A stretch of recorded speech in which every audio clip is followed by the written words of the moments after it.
Saya lanjutkan. Saya kira satu nilai yang ditanamkan oleh beliau dan selalu dipraktekkan adalah mengenai pengabdian public service.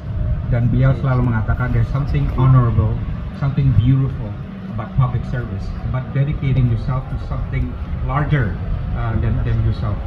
Dan ini terasa sekali Pak, karena sebagaimana kita lihat selama 22 tahun beliau berjuang, akhirnya Konvensi Hukum Laut Internasional bisa goal dengan wawasan Nusantara masuk dalam konvensi. Tapi setelah itu pun beliau tetap mengabdi Pak.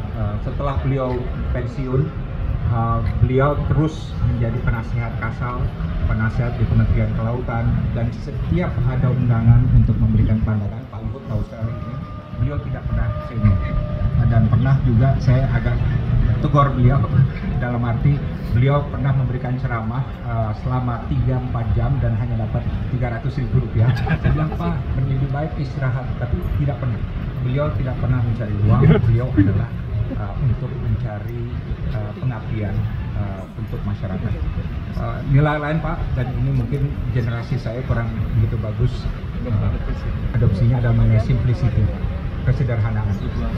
Beliau masih pakai jam yang sama 30 tahun lalu, tidur masih di lantai Pak, di rumah masih pakai sarung. Beliau tidak pernah memberi barang-barang mahal, dan beliau mencapai kebahagiaannya dari hal-hal lain yang bukan materialistis. Dan ini karena mungkin anak dari kampung di Bukit Tinggi itu sampai sekarang di usianya ini 91 tahun masih tetap anak kampung yang sederhana dari Bukit Tinggi, walaupun ilmunya bertambah. Dan nilai ketiga adalah excellence Pak. Excellence, beliau sangat mendekatkan pada keluarga. Beliau bilang, oke, kita bisa cari gelar, tapi yang kita agungkan, yang kita dewakan itu adalah ilmu dan skill, bukan gelar dan lain sebagainya. Dan memang kalau saya lihat Pak, walaupun sudah pensiun, setiap pagi saya lihat beliau selalu baca koran dan selalu di clipping sendiri, walaupun beliau tidak ada sekretaris. Dan selalu kalau saya ada di sana mengajak saya berbicara mengenai politik luar negeri, dan bahkan sebelum meninggal pun, walaupun beliau sudah mulai ngomongnya agak tidak koheren lagi, selalu yang dibahas adalah politik luar negeri, diplomasi, geopolitik, ASEAN, Laut Cina Selatan dan lain sebagainya. Jadi excellence is something yang beliau selalu tekankan.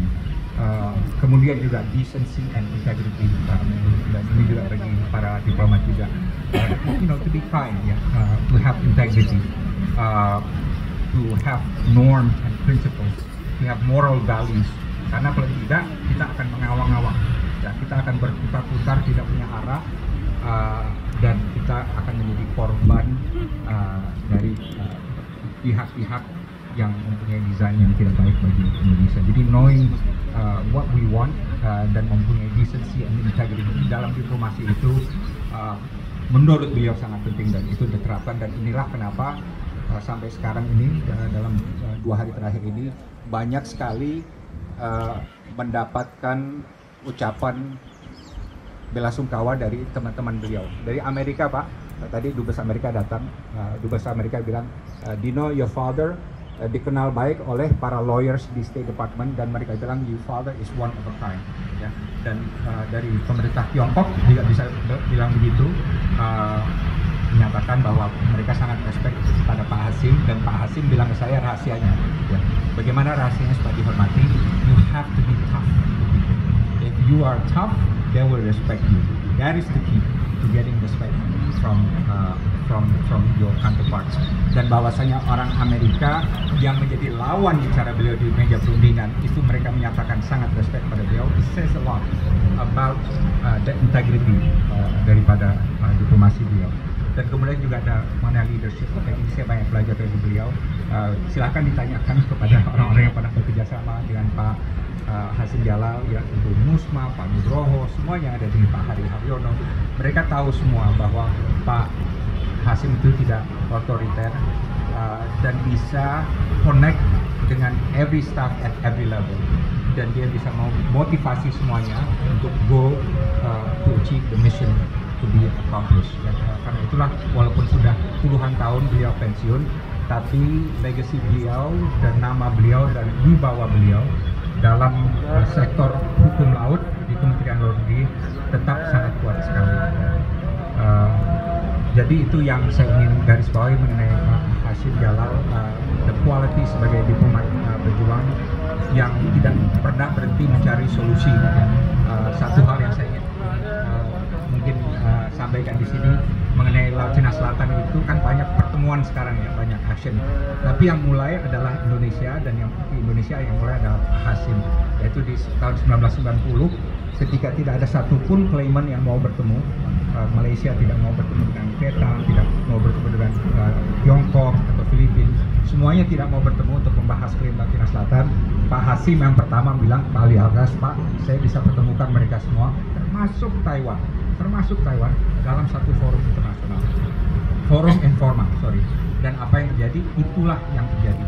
Beliau mengadakan pertemuan informal pertama, saya kebetulan menjadi salah satu dari asisten beliau tahun 1990, dan akibat pertemuan itu sekarang kalau ada pertemuan antara negara-negara di Laut Cina Selatan, ini sudah suatu hal yang normal. Bahkan deklarasi Laut Cina Selatan yang diadopsi ASEAN itu berasal dari pertemuan informal yang dilakukan oleh Pak Hasyim. Jadi itu adalah suatu kualitas diplomasi yang selalu mencari solusi, dan itu sesuai dengan pesan beliau kepada saya. Dino, kamu menjadi sarjana intelektual, oke, tapi apa? You have to have practical intellectuality. Bukan intelektualitas yang mengambang, mengawang-awang, berteori terus, tapi tidak ada practical application-nya. Jadi itu yang saya belajar dari Pak Hasyim, dan I know this is something yang diterapkan kepada para diplomat yang pernah bekerja dengan beliau. Dan to be honest, Pak, what I miss most about Pak Hasyim itu the judgment. I have a lot of issues juga kan ya, yang kalau ini gimana, I always go to him, dan saya selalu tanya, Pak, what would you do? Kayak Michael Corleone, George Corleone, kalau kita lihat film Godfather, he always gives me the best advice, dan the genuine advice, dan menurut saya itu yang saya sangat missing, what I miss most about him. Jadi menurut saya kita hari ini kehilangan diplomat yang tangguh, kita kehilangan intelektual sejati, kita kehilangan seorang humanis yang selalu menjunjung prinsip, kita kehilangan manusia yang baik hati, dan kita kehilangan pahlawan yang rendah hati. Dan saya juga ingin menyatakan bahwa I learned something about love, ya Pak Menlu ya, ibu saya, I learned a love that can be so wonderful. Jadi dalam arti Pak Hasyim dalam beberapa bulan ini udah nggak bisa jalan lagi, jadi selalu di tempat tidur. Dan ibu saya setiap malam tidur di sampingnya beliau. Dan yang dilakukan ibu saya hanya satu, bagaimana saya membuat suami saya senang. Dan kadang-kadang Pak Hasyim digotong, dimasukin mobil, dan dibawa keliling Jakarta, tidak ada tujuan, hanya untuk menyenangkan beliau. Kadang-kadang dibawa ke puncak, hanya supaya beliau bisa tersenyum. Karena my mom knows the simple pleasures of Pak Hasyim adalah simple pleasures, saya tidak pernah melihat kita yang seinspiratif, jadi saya ingin mengucapkan terima kasih kepada Ibu Nia yang telah memberikan cerita yang begitu mendalam dan inspiratif bagi suaminya, dan insya Allah Mama nanti akan bersatu lagi dengan Papa. The hardest thing in life, Pak Menlu, adalah kemarin itu seorang anak melihat ayahnya 1 menit masih bernafas, menit berikutnya sudah hilang nyawanya. I've never felt anything like that in my life, Pak.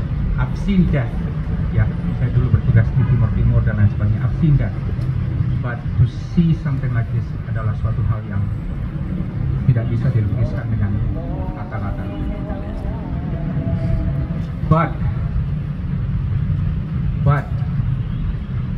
saya akhirnya berpikir, Pak Menlu, ya, he's gone, physically he's gone, ya.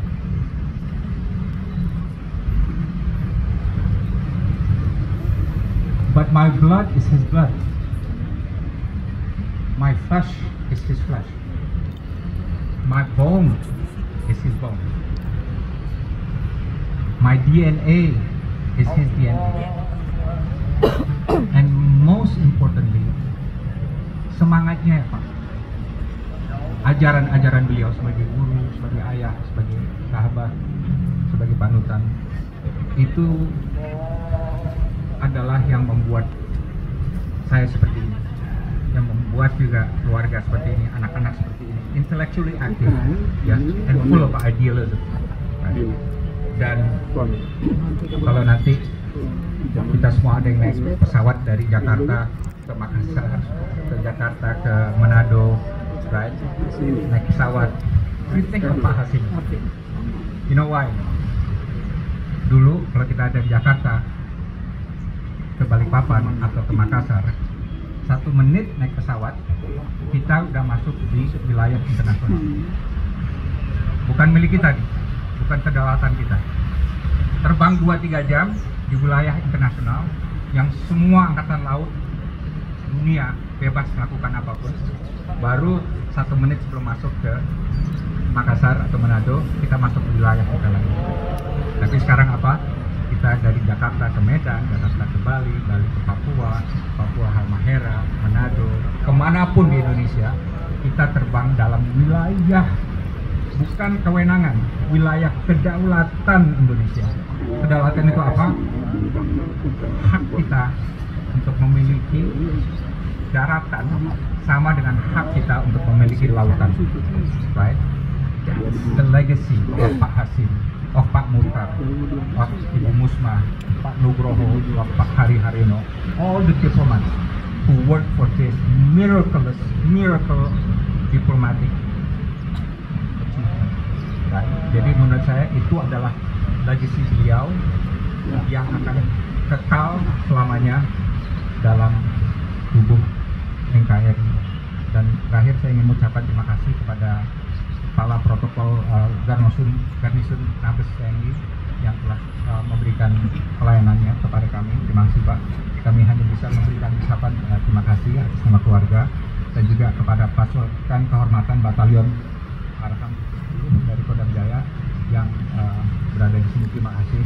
Dan akhirnya sebelum menutup, saya ingin melakukan satu hal yang little bit unusual, yaitu sebelum kita menutup hari ini, untuk memberikan penghormatan terakhir kepada Pak Hasim, saya ingin agar kita semua memberikan tepuk tangan, aplaus, apresiasi selama 1 menit untuk Pak Hasim Jalal. Dimulai sekarang.